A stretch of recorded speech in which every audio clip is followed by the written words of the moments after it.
പല ആളുകളും യൂണിവേഴ്സിനോട് പരാതികളും പരിഭവങ്ങളും പറയാനാണ് കൂടുതലും ഇഷ്ടപ്പെടുക. അതായത് യൂണിവേഴ്സിലൊരു പ്രാർത്ഥന സമർപ്പിക്കുമ്പോൾ കൂടുതലും പരാതികളായിരിക്കും, പരിഭവങ്ങളായിരിക്കും.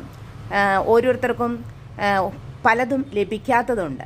അപ്പോൾ അതെന്തുകൊണ്ട് ലഭിക്കുന്നില്ല, എനിക്കിത് ലഭിച്ചില്ലല്ലോ, എൻ്റെ ആ കാര്യം നടന്നില്ലല്ലോ, ഇങ്ങനെ പരാതികൾ മാത്രമാണ് യൂണിവേഴ്സിനോട് സമർപ്പിക്കുന്നത്.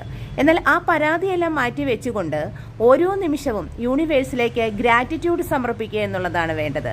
നമ്മൾ ഓരോ ഗ്രാറ്റിറ്റ്യൂഡ് സമർപ്പിക്കുമ്പോഴും നമ്മൾ അവിടെ ഉയർത്തപ്പെടുകയാണ് ചെയ്യുന്നത്. അതായത് ഈ യൂണിവേഴ്സ് എന്ന് പറയുന്നത് ഒരു പ്രപഞ്ച ശക്തിയാണ്. ഈ യൂണിവേഴ്സ് അറിയാതെ ഭൂമിയിൽ ഒന്നും തന്നെ നടക്കുന്നില്ല. നമ്മളിലുള്ള ഓരോ മൂമെന്റ്സും യൂണിവേഴ്സ് അറിഞ്ഞുകൊണ്ട് തന്നെയാണ്. നമ്മൾ എവിടെ സഞ്ചരിക്കുന്നു, നമ്മുടെ ചിന്താഗതി എന്താണ്, നമ്മുടെ ഫ്യൂച്ചർ എന്താണ്, പ്രസന്റ് എന്താണ്, എല്ലാം യൂണിവേഴ്സ് തന്നെയാണ് തീരുമാനിക്കുന്നത്. അപ്പോൾ ആ ഡിസിഷൻ നമ്മുടെ ലൈഫിൽ വരുമ്പോൾ അത് നല്ല രീതിയിൽ പോസിറ്റീവ് വേയിൽ ആക്കി തീർക്കേണ്ടതും യൂണിവേഴ്സിൻ്റെ കടമയാണ്. അപ്പോൾ നമ്മൾ ഓരോരുത്തരോടും എപ്പോഴും യൂണിവേഴ്സിനോട് പ്രാർത്ഥന സമർപ്പിക്കേണ്ടത് ഗ്രാറ്റിറ്റ്യൂഡ് സമർപ്പിച്ചുകൊണ്ടാണ്. ഒരു ദിവസം എനിക്ക് നല്ലത് തന്നതിന് ഗ്രാറ്റിറ്റ്യൂഡ് ഞാൻ പറയുന്നു.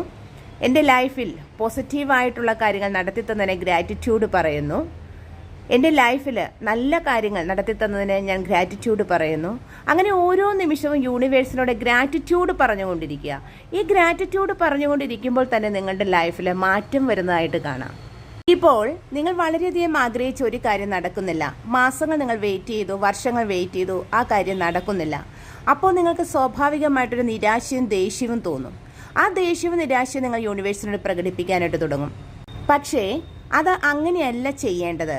നിങ്ങളുടെ ആ നടക്കാത്ത പോയ കാര്യം നിങ്ങൾക്ക് ഡിസർവഡ് ആണോ, നിങ്ങളത് അർഹിക്കുന്നുണ്ടോ എന്ന് നിങ്ങൾ ചിന്തിക്കുകയാണ് വേണ്ടത്.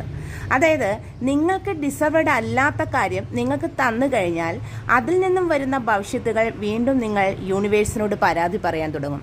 അപ്പോൾ നിങ്ങൾക്ക് ഡിസർവഡ് ആയിട്ടുള്ള കാര്യങ്ങളാണ് വേണ്ടത്. ഒരിക്കലും നിങ്ങൾ ആഗ്രഹിക്കുന്ന കാര്യങ്ങളല്ല നിങ്ങളുടെ ലൈഫിൽ സംഭവിക്കേണ്ടത്. പകരം നിങ്ങൾ ഡിസർവഡ് ആയ കാര്യങ്ങളാണ്. അപ്പോൾ നിങ്ങളുടെ അംബീഷൻ, ആഗ്രഹം അനുസരിച്ചാണോ ഒരു കാര്യം നടക്കേണ്ടത്, അല്ലെങ്കിൽ നിങ്ങളത് ഡിസർവഡ് ആണോ? ഈ രണ്ട് കാര്യങ്ങളും നിങ്ങൾ ചിന്തിക്കേണ്ടതാണ്. നിങ്ങളുടെ അംബീഷൻ എല്ലാം നടത്തിത്തരിക എന്നുള്ളത് യൂണിവേഴ്സിൻ്റെ കടമയല്ല. അംബീഷൻ വേറെയാണ്, അതുപോലെ ഡിസർവഡ് ആയിട്ടുള്ള കാര്യങ്ങളും വേറെയാണ്. അപ്പോൾ അംബീഷനും ഡിസർവും തമ്മിൽ വ്യത്യാസമുണ്ട്. നിങ്ങൾ ഡിസർവഡ് ആണോ, അതിന് നിങ്ങൾ അർഹനാണോ എന്നാണ് നിങ്ങൾ ചിന്തിക്കേണ്ടത്.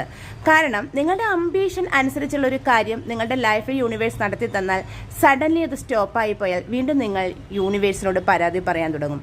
അപ്പോൾ എപ്പോഴും സ്റ്റാബിൾ ആയിട്ടുള്ളൊരു കാര്യമാണ് നിങ്ങളുടെ ലൈഫിൽ സംഭവിക്കേണ്ടത്. അതായത് നിങ്ങൾ ഡിസർവഡ് ആക്കപ്പെട്ട കാര്യം, അതായത് നിങ്ങൾക്ക് അർഹിക്കുന്ന കാര്യം തന്നെയാണ് യൂണിവേഴ്സ് നിങ്ങൾക്ക് തരുന്നത്. അത് കുറച്ച് കാലങ്ങൾ കഴിയുമ്പോൾ ഞാൻ അർഹിച്ച കാര്യം തന്നെയാണ് തന്നിരിക്കുന്നത് നിങ്ങൾക്ക് മനസ്സിലാകുകയും നിങ്ങൾ യൂണിവേഴ്സിനോട് ഗ്രാറ്റിറ്റ്യൂഡ് പറയുകയും ചെയ്യും. അപ്പോൾ നിങ്ങളൊരു കാര്യം ചിന്തിക്കുക, നിങ്ങളുടെ ലൈഫിൽ നിങ്ങൾ എപ്പോഴും പരാതിയും പരിഭവങ്ങളും മാറ്റി വെച്ചുകൊണ്ട് യൂണിവേഴ്സിനോട് ഗ്രാറ്റിറ്റ്യൂഡ് പറയുക എന്നുള്ളതാണ്. ഓരോ നിമിഷവും ഗ്രാറ്റിറ്റ്യൂഡ് പറയുവാൻ വേണ്ടിയിട്ട് നിങ്ങൾ സമയം നീക്കിവെക്കുക എന്നുള്ളതാണ്.